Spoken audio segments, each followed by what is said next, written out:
ਨਮਸਕਾਰ ਖਬਰਾਂ ਦੇ ਇਸ ਬੁਲੇਟਿਨ ਵਿੱਚ ਤੁਹਾਡਾ ਸਵਾਗਤ ਹੈ। ਮੈਂ ਹਰਮਨ ਸ਼ੰਕਰ। ਪਹਿਲਾ ਪੇਸ਼ ਨੇ ਚੋਣਵੀਆਂ ਖਬਰਾਂ।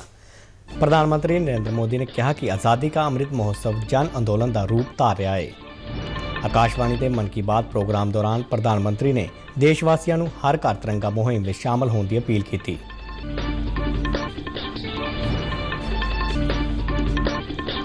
ਉਪ ਰਾਸ਼ਟਰਪਤੀ ਐਮ ਵੈਂਕਈਆ ਨਾਇਡੂ ਨੇ ਚੇਨਈ ਵਿੱਚ ਵਿਸ਼ੇਸ਼ ਸਮਾਗਮ ਦੌਰਾਨ ਤਮਿਲਨਾਡੂ ਪੁਲਿਸ ਨੂੰ ਰਾਸ਼ਟਰਪਤੀ ਕਲਰ ਪ੍ਰਦਾਨ ਕੀਤਾ।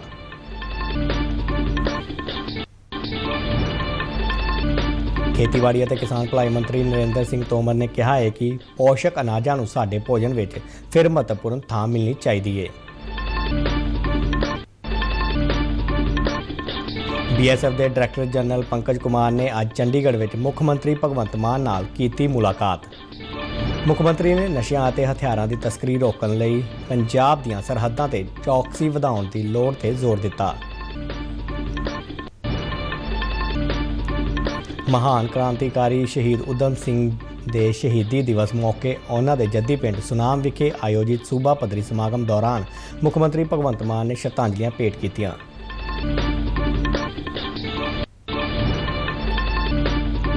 ਭਾਰਤ ਦੇ ਜਰੇਮੀ ਲਾਲਰੀਨੂੰਗਾ ਨੇ ਬਰਮਿੰਘਮ ਰਾਸ਼ਟਰਮੰਡਲ ਖੇਡਾਂ ਵਿੱਚ 67 ਕਿਲੋ ਭਾਰ ਵਰਗ ਵਿੱਚ ਸੋਨੇ ਦਾ ਤਮਗਾ ਜਿੱਤਿਆ। ਤੇ ਹੁਣ ਖਬਰਾਂ ਵਿਸਥਾਰ ਨਾਲ। ਪ੍ਰਧਾਨ ਮੰਤਰੀ ਨਰਿੰਦਰ ਮੋਦੀ ਨੇ ਕਿਹਾ ਕਿ ਆਜ਼ਾਦੀ ਕਾ ਅੰਮ੍ਰਿਤ ਮਹੋਤਸਵ ਇੱਕ ਜਨ ਅੰਦੋਲਨ ਦਾ ਰੂਪ ਲੈ ਰਿਹਾ ਹੈ।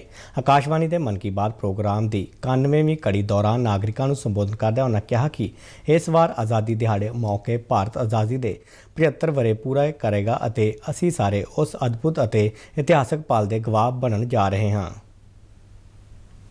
इस बार का स्वतंत्रता दिवस जब भारत अपनी आजादी के 75 वर्ष पूरे करेगा, हम सभी बहुत अद्भुत और ऐतिहासिक पल के गवाह बनने जा रहे हैं। ईश्वर ने ये हमें बहुत बड़ा सौभाग्य दिया है। आप भी सोचिए, अगर हम गुलामी के दौर में पैदा हुए होते तो इस दिन की कल्पना हमारे लिए कैसी होती।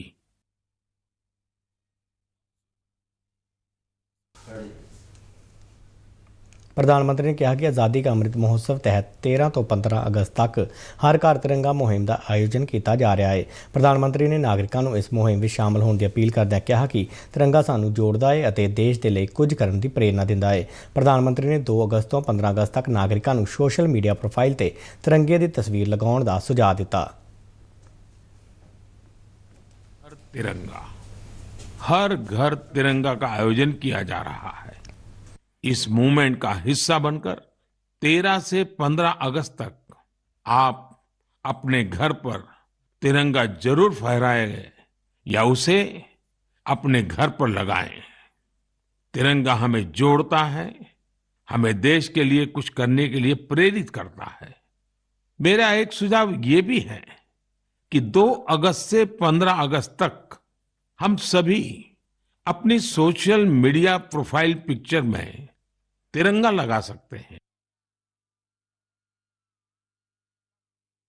ਇਸੇ ਦੌਰਾਨ ਪ੍ਰਧਾਨ ਮੰਤਰੀ ਨੇ ਸ਼ਹੀਦ ਊਧਮ ਸਿੰਘ ਨੂੰ ਅੱਜ ਉਹਨਾਂ ਦੇ ਸ਼ਹੀਦੀ ਦਿਹਾੜੇ ਮੌਕੇ ਸਿਜਦਾ ਕੀਤਾ। ਪ੍ਰਧਾਨ ਮੰਤਰੀ ਨੇ ਕਿਹਾ ਕਿ ਉਹ ਸਾਰੇ ਮਹਾਨ ਕ੍ਰਾਂਤੀਕਾਰੀਆਂ ਨੂੰ ਸ਼ਰਧਾਂਜਲੀ ਭੇਟ ਕਰਦੇ ਨੇ ਜਿਨ੍ਹਾਂ ਨੇ ਦੇਸ਼ ਲਈ ਆਪਣਾ ਸਭ ਕੁਝ ਵਾਰ ਦਿੱਤਾ। 31 जुलाई यानी आज ही के दिन हम सभी देशवासी शहीद ऊधम सिंह जी की शहादत को नमन करते हैं। मैं से अन्य सभी महान क्रांतिकारियों को अपनी विनम्र श्रद्धांजलि अर्पित करता हूं, जिन्होंने देश के लिए अपना सर्वस्व न्योछावर कर दिया। ਪ੍ਰਧਾਨ ਮੰਤਰੀ ਮੋਦੀ ਨੇ ਕਰੋਨਾ ਖਿਲਾਫ ਲੜਾਈ ਦਾ ਜ਼ਿਕਰ ਕਰਦਿਆਂ ਕਿਹਾ ਕਿ ਇਸ ਸਮੇਂ ਵਿੱਚ ਭਾਰਤੀ ਰਵਾਇਤੀ ਚਿਕਿਤਸਾ ਪੱਧਤੀਆਂ ਨੇ ਵੱਡਾ ਯੋਗਦਾਨ ਦਿੱਤਾ ਹੈ। ਉਹਨਾਂ ਕਿਹਾ ਕਿ ਆਯੁਸ਼ ਨੇ ਵਿਸ਼ਵ ਪੱਧਰ ਤੇ ਅਹਿਮ ਭੂਮਿਕਾ ਨਿਭਾਈ ਹੈ ਅਤੇ ਦੁਨੀਆ ਭਰ ਵਿੱਚ ਆਯੁਰਵੈਦ ਅਤੇ ਭਾਰਤੀ ਔਸ਼ਧੀਆਂ ਦੇ ਪ੍ਰਤੀ ਆਕਰਸ਼ਣ ਵਧ ਰਿਹਾ ਹੈ। ਪ੍ਰਧਾਨ ਮੰਤਰੀ ਮੋਦੀ ਨੇ ਦੱਸਿਆ ਕਿ ਆਯੁਸ਼ ਬਰਾਮਦ ਵਿੱਚ ਰਿਕਾਰਡ ਤੇਜ਼ੀ ਦੇਖਣ ਨੂੰ ਮਿਲੀ ਹੈ। कोरोना के खिलाफ लड़ाई में आयुष ने तो वैश्विक स्तर पर अहम भूमिका निभाई है। दुनिया भर में आयुर्वेद और भारतीय औषधियों के प्रति आकर्षण बढ़ रहा है। ये एक बड़ी वजह है कि आयुष एक्सपोर्ट में रिकॉर्ड तेजी आई है और ये भी बहुत सुखद है कि इस क्षेत्र में कई नए स्टार्टअप्स भी सामने आ रहे हैं।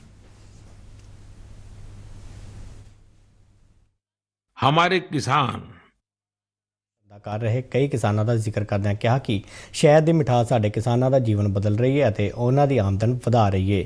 ਉਹਨਾਂ ਕਿਹਾ ਕਿ ਸਰਕਾਰ ਦੀਆਂ ਪਹਿਲਕਦਮੀਆਂ ਅਤੇ ਕਿਸਾਨਾਂ ਦੀ ਮਿਹਨਤ ਸਦਕਾ ਭਾਰਤੀ ਸ਼ਹਿਦ ਦੀ ਮਿਠਾਸ ਦੁਨੀਆ ਭਰ ਵਿੱਚ ਪਹੁੰਚਣ ਲੱਗੀ ਹੈ। ਪ੍ਰਧਾਨ ਮੰਤਰੀ ਨੇ ਨੌਜਵਾਨਾਂ ਨੂੰ ਇਸ ਖੇਤਰ ਵਿੱਚ ਸੰਭਾਵਨਾਵਾਂ ਨੂੰ ਮੌਕਿਆਂ ਵਿੱਚ ਤਬਦੀਲ ਕਰਕੇ ਲਾਭ ਲੈਣ ਦਾ ਸੱਦਾ ਦਿੱਤਾ। हमारे किसान इन दिनों शहद के उत्पादन में ऐसा ही कमाल कर रहे हैं। शहद की मिठास हमारे किसानों का जीवन भी बदल रही है, उनकी आय भी बढ़ा रही है। ਉਪ ਰਾਸ਼ਟਰਪਤੀ ਐਮ ਵੈਂਕਈਆ ਨਾਇਡੂ ਨੇ ਚੇਨਈ ਵਿੱਚ ਹੋਏ ਇੱਕ ਵਿਸ਼ੇਸ਼ ਸਮਾਗਮ ਦੌਰਾਨ ਅੱਜ ਤਮਿਲਨਾਡੂ ਪੁਲਿਸ ਨੂੰ ਰਾਸ਼ਟਰਪਤੀ ਕਲਰ ਭੇਂਟ ਕੀਤਾ ਅਤੇ ਇਸ ਮੌਕੇ ਇੱਕ ਸਪੈਸ਼ਲ ਕਵਰ ਜਾਰੀ ਕੀਤਾ। ਰਾਸ਼ਟਰਪਤੀ ਕਲਰ ਸੈਨਾ, ਅਰਧ ਸੈਨਿਕ ਬਲਾਂ ਅਤੇ ਸੂਬਿਆਂ ਤੇ ਕੇਂਦਰ ਸ਼ਾਸਿਤ ਪ੍ਰਦੇਸ਼ਾਂ ਦੇ ਪੁਲਿਸ ਬਲਾਂ ਨੂੰ ਦਿੱਤਾ ਜਾਣ ਵਾਲਾ ਰਾਸ਼ਟਰਪਤੀ ਕਲਰ ਸਭ ਤੋਂ ਵੱਡਾ ਸਨਮਾਨ ਹੈ। ਸ਼੍ਰੀ ਵੈਂਕਈਆ ਨਾਇਡੂ ਨੇ ਰਾਸ਼ਟਰਪਤੀ ਕਲਰ ਪ੍ਰਾਪਤ ਕਰਨ ਤੇ ਤਮਿਲਨਾਡੂ ਸਟੇਟ ਪੁਲਿਸ ਨੂੰ ਵਧਾਈ ਦਿੱਤੀ।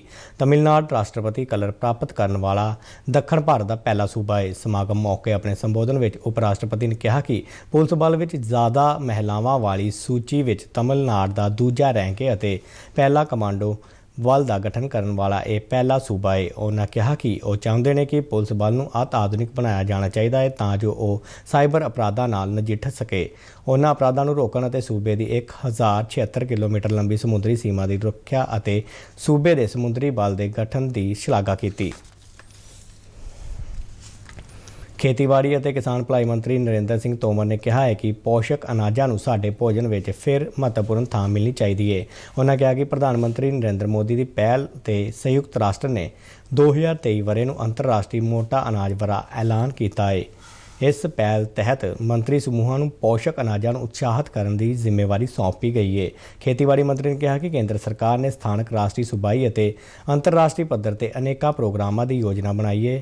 ਨਰਿੰਦਰ ਸਿੰਘ ਤੋਮਰ ਦਿੱਲੀ ਹਾਟ ਵਿੱਚ ਮੋਟਾ ਅਨਾਜ ਕਾਰਨੀਵਲ ਦਾ ਨਿਰੀਖਣ ਕਰਨਗੇ। ਇਸ ਕਾਰਨੀਵਲ ਦਾ ਆਯੋਜਨ ਖੇਤੀਬਾੜੀ ਅਤੇ ਕਿਸਾਨ ਭਲਾਈ ਮੰਤਰਾਲਾ ਵੱਲੋਂ ਕੀਤਾ ਗਿਆ ਹੈ। ਇਹ ਉਤਸਵ ਅੰਤਰਰਾਸ਼ਟਰੀ ਮੋਟਾ ਅਨਾਜ ਵਰ੍ਹੇ ਦੀ ਦਿਸ਼ਾ ਵਿੱਚ ਇੱਕ ਮਹੱਤਵਪੂਰਨ ਕਦਮ ਹੈ। ਕਾਰਨੀਵਲ ਵਿੱਚ ਕੁਕਰੀ ਸ਼ੋਅ ਵਿੱਚ ਵੱਖ-ਵੱਖ ਖਾਣ ਪੀਣ ਦੀਆਂ ਵਸਤਾਂ ਵਿੱਚ ਮੋਟੇ ਅਨਾਜ ਦਾ ਇਸਤੇਮਾਲ ਦਰਸਾਇਆ ਜਾ ਰਿਹਾ ਹੈ। ਦੇਸ਼ ਦੇ ਵੱਖ-ਵੱਖ ਹਿੱਸਿਆਂ ਦੇ ਪ੍ਰਮੁੱਖ ਸ਼ੈਫ ਵੀ ਇਸ ਉਤਸਵ ਵਿੱਚ ਹਿੱਸਾ ਲੈਣਗੇ। ਕੇਂਦਰ ਸਰਕਾਰ ਨੇ ਤਿੰਨੋਂ ਫੌਜਾਂ ਵਿੱਚ ਅਗਨੀਪਥ ਯੋਜਨਾ ਤਹਿਤ ਅਗਨੀਵੀਰਾਂ ਦੀ ਭਰਤੀ ਦਾ ਐਲਾਨ ਕੀਤਾ ਹੈ। ਇਸ ਭਰਤੀ ਨੂੰ ਲੈ ਕੇ ਨੌਜਵਾਨਾਂ ਵਿੱਚ ਉਤਸ਼ਾਹ ਹੈ।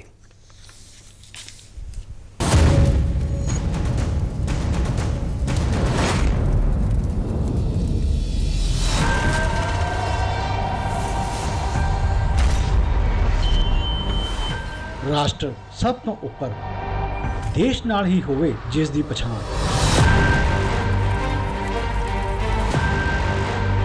ਖਤਰਿਆਂ ਨਾਲ ਅੱਖਾਂ ਮਿਲਾਉਣ ਦਾ ਜਨੂਨ, ਇਸ ਤਰ੍ਹਾਂ ਦੇ ਨੇ ਭਾਰਤ ਦੇ ਵੀਰ ਜਵਾਨ।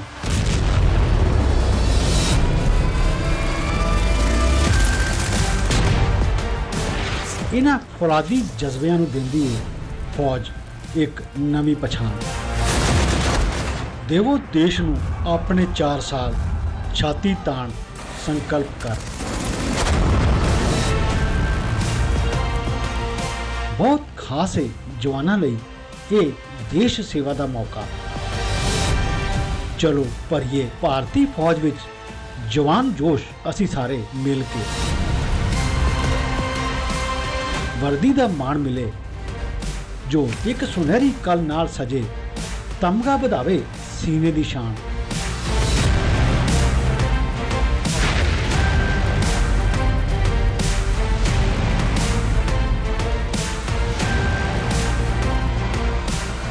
ਬਹਾਦਰ ਯੋਧੇ ਸਾਡੇ ਭਰਨ ਆਤਮ ਨਿਰਭਰਤਾ ਦੀ ਉਡਾਨ।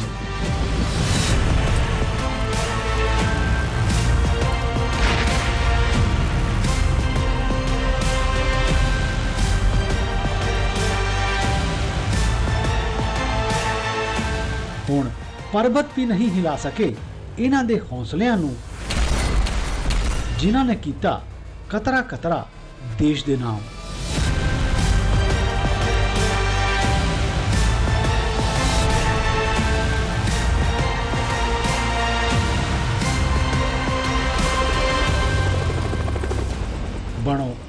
ਭਾਰਤ ਦੇ ਅਗਨੀਵੀਰ ਬਣੋ। ਪੰਜਾਬ ਦੇ ਮੁੱਖ ਮੰਤਰੀ ਭਗਵੰਤ ਮਾਨ ਨੇ ਅੱਜ ਚੰਡੀਗੜ੍ਹ ਵਿੱਚ BSF ਦੇ ਡਾਇਰੈਕਟਰ ਜਨਰਲ ਪੰਕਜ ਕੁਮਾਰ ਨਾਲ ਮੀਟਿੰਗ ਦੌਰਾਨ ਸਰਹੱਦ ਪਾਰੋਂ ਨਸ਼ਿਆਂ ਅਤੇ ਹਥਿਆਰਾਂ ਦੀ ਤਸਕਰੀ ਤੇ ਰੋਕ ਲਗਾਉਣ ਲਈ ਪੰਜਾਬ ਦੀਆਂ ਸਰਹੱਦਾਂ ਤੇ ਚੌਕਸੀ ਵਧਾਉਣ ਦੀ ਲੋੜ ਤੋਂ ਜਾਣੂ ਕਰਵਾਇਆ। BSF ਦੇ ਡਾਇਰੈਕਟਰ ਜਨਰਲ ਅੱਜ ਮੁੱਖ ਮੰਤਰੀ ਨਾਲ ਮੁਲਾਕਾਤ ਲਈ ਉਹਨਾਂ ਦੀ ਸਰਕਾਰੀ ਰਿਹਾਇਸ਼ ਤੇ ਪਹੁੰਚੇ ਸਨ। ਗੱਲਬਾਤ ਦੌਰਾਨ ਮੁੱਖ ਮੰਤਰੀ ਨੇ ਕਿਹਾ ਕਿ ਕੰਡਿਆਲੀ ਤਾਰ ਦੇ ਪਾਰ ਤੋਂ ਹੋਣ ਵਾਲੀ ਨਸ਼ਿਆਂ ਅਤੇ ਹਥਿਆਰਾਂ ਦੀ ਤਸਕਰੀ ਦੇ ਮੱਦੇਨਜ਼ਰ ਸਰਹੱਦੀ ਸੂਬਾ ਹੋਣ ਕਰਕੇ ਪੰਜਾਬ ਨੂੰ ਅਣਗਿਣਤ ਚੁਣੌਤੀਆਂ ਦਾ ਸਾਹਮਣਾ ਕਰਨਾ ਪੈਂਦਾ ਹੈ। ਉਹਨਾਂ ਕਿਹਾ ਕਿ ਤਸਕਰੀ ਨਾਲ ਸਖਤੀ ਨਾਲ ਨਜਿੱਠਣ ਦੀ ਲੋੜ ਹੈ ਕਿਉਂਕਿ ਇਹ ਦੇਸ਼ ਦੀ ਏਕਤਾ, ਅਖੰਡਤਾ ਅਤੇ ਦੇਸ਼ ਦੀ ਪ੍ਰਭੂਸੱਤਾ ਲਈ ਵੱਡਾ ਖਤਰਾ ਖੜਾ ਕਰ ਰਹੀ ਹੈ। ਭਗਵੰਤ ਮਾਨ ਨੇ ਕਿਹਾ ਕਿ ਪੰਜਾਬ ਨਸ਼ਿਆਂ ਵਿਰੁੱਧ ਦੇਸ਼ ਦੀ ਲੜਾਈ ਲੜ ਰਿਹਾ ਹੈ ਕਿਉਂਕਿ ਪੰਜਾਬ ਵਿੱਚ ਨਸ਼ਿਆਂ ਦੀ ਖੇਤੀ ਨਹੀਂ ਹੁੰਦੀ, ਪਰ ਇਹ ਸੂਬਾ ਨਸ਼ਾ ਸਪਲਾਈ ਦਾ ਰਸਤਾ ਹੈ। ਮਹਾਨ ਕ੍ਰਾਂਤੀਕਾਰੀ ਸ਼ਹੀਦ ਊਧਮ ਸਿੰਘ ਦੇ ਸ਼ਹੀਦੀ ਦਿਹਾੜੇ ਮੌਕੇ ਉਹਨਾਂ ਦੇ ਜੱਦੀ ਪਿੰਡ ਸੁਨਾਮ ਵਿਖੇ ਅੱਜ ਵਿਸ਼ੇਸ਼ ਸਮਾਗਮ ਕਰਵਾਇਆ ਗਿਆ, ਜਿੱਥੇ ਮੁੱਖ ਮੰਤਰੀ ਭਗਵੰਤ ਮਾਨ ਨੇ ਉਹਨਾਂ ਨੂੰ ਨਿੱਘੀਆਂ ਸ਼ਰਧਾਂਜਲੀਆਂ ਭੇਟ ਕੀਤੀਆਂ। ਮੁੱਖ ਮੰਤਰੀ ਵੱਲੋਂ ਸ਼ਹੀਦ ਊਧਮ ਸਿੰਘ ਦੇ ਬੁੱਤ ਤੇ ਫੁੱਲ ਮਾਲਾਵਾਂ ਭੇਟ ਕੀਤੀਆਂ ਗਈਆਂ। ਆਪਣੇ ਸੰਬੋਧਨ ਵਿੱਚ ਮੁੱਖ ਮੰਤਰੀ ਨੇ ਕਿਹਾ ਕਿ ਦੇਸ਼ ਖਾਤਰ ਆਪਣੀਆਂ ਜਾਨਾਂ ਵਾਰਨ ਵਾਲੇ ਸ਼ਹੀਦਾਂ ਤੇ ਕਿਸੇ ਨੂੰ ਵੀ ਉਂਗਲੀ ਚੁੱਕਣ ਦਾ ਹੱਕ ਨਹੀਂ ਹੈ। ਉਹਨਾਂ ਕਿਹਾ ਕਿ ਸ਼ਹੀਦਾਂ ਉੱਤੇ ਉਂਗਲ ਚੁੱਕਣਾ ਅਤੇ ਬਰਤਾਨਵੀ ਹਕੂਮਤ ਦੇ ਅਤਿਆਚਾਰਾਂ ਦੇ ਕਸੀਦੇ ਪੜ੍ਹਨਾ ਇੱਕ ਵੱਡਾ ਅਪਰਾਧ ਹੈ ਅਤੇ ਅਜਿਹੇ ਘਿਨੌਣੇ ਕਾਰਿਆਂ ਵਿੱਚ ਸ਼ਾਮਲ ਲੋਕ ਨਾ ਮੁਆਫੀਯੋਗ ਅਪਰਾਧ ਕਰ ਰਹੇ ਨੇ।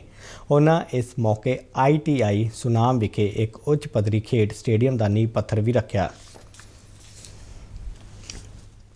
ਇਤਿਹਾਸਕ ਨਗਰੀ ਸੁਲਤਾਨਪੁਰ ਲੋਧੀ ਵਿਖੇ ਵੀ ਸ਼ਹੀਦ ਊਧਮ ਸਿੰਘ ਨੂੰ ਨਿੱਘੀਆਂ ਸ਼ਰਧਾਂਜਲੀਆਂ ਭੇਟ ਕੀਤੀਆਂ ਗਈਆਂ। ਉਹਨਾਂ ਦੇ 82ਵੇਂ ਸ਼ਹੀਦੀ ਦਿਹਾੜੇ ਮੌਕੇ ਸ਼ਹੀਦ ਊਧਮ ਸਿੰਘ ਚੌਂਕ ਵਿਖੇ ਉਹਨਾਂ ਦੇ ਬੁੱਤ ਤੇ ਫੁੱਲ ਮਾਲਾਵਾਂ ਭੇਟ ਕੀਤੀਆਂ ਗਈਆਂ। ਸ਼ਹੀਦ ਊਧਮ ਸਿੰਘ ਯਾਦਗਾਰ ਕਮੇਟੀ ਦੇ ਪ੍ਰਧਾਨ ਪ੍ਰੋਫੈਸਰ ਚਰਨ ਸਿੰਘ ਨੇ ਸ਼ਹੀਦ ਊਧਮ ਸਿੰਘ ਦੇ ਜੀਵਨ ਤੇ ਚਾਨਣਾ ਪਾਇਆ ਤੇ ਲੋਕਾਂ ਨੂੰ ਸ਼ਹੀਦਾਂ ਤੇ ਪਾਏ ਪੂਰਨਿਆਂ ਤੇ ਚੱਲਣ ਦੀ ਅਪੀਲ ਕੀਤੀ। ਇਸ ਮੌਕੇ ਭਾਸ਼ਾ ਵਿਭਾਗ ਕਪੂਰਥਲਾ ਵੱਲੋਂ ਕਿਤਾਬਾਂ ਦੀ ਪ੍ਰਦਰਸ਼ਨੀ ਵੀ ਲਗਾਈ ਗਈ। ਸ਼ਹੀਦ ਦੀ ਯਾਦ ਵਿੱਚ ਇੱਕ ਮੁਫਤ ਮੈਡੀਕਲ ਕੈਂਪ ਵੀ ਲਗਾਇਆ ਗਿਆ।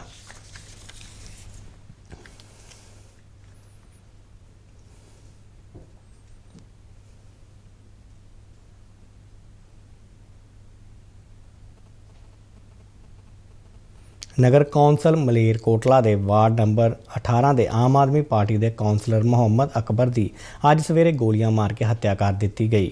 ਪੁਲਿਸ ਅਨੁਸਾਰ ਅੱਜ ਸਵੇਰੇ 8:45 ਵਜੇ ਅਣਪਛਾਤੇ ਹਮਲਾਵਰਾਂ ਵੱਲੋਂ ਉਸ ਵੇਲੇ ਫਾਇਰਿੰਗ ਕੀਤੀ ਗਈ ਜਦ ਉਹ ਸੈਰ ਕਰ ਰਹੇ ਸਨ। ਗੋਲੀਆਂ ਚਲਾਉਣ ਤੋਂ ਬਾਅਦ ਹਮਲਾਵਰ ਮੌਕੇ ਤੇ ਫਰਾਰ ਹੋ ਗਏ। ਮੁਹੰਮਦ ਅਕਬਰ ਨੂੰ ਮਲੇਰਕੋਟਲਾ ਦੇ ਸਿਵਲ ਹਸਪਤਾਲ ਪਹੁੰਚਾਇਆ ਗਿਆ, ਜਿੱਥੇ ਉਹਨਾਂ ਨੂੰ ਡਾਕਟਰਾਂ ਨੇ ਮ੍ਰਿਤਕ ਕਰਾਰ ਦਿੱਤਾ।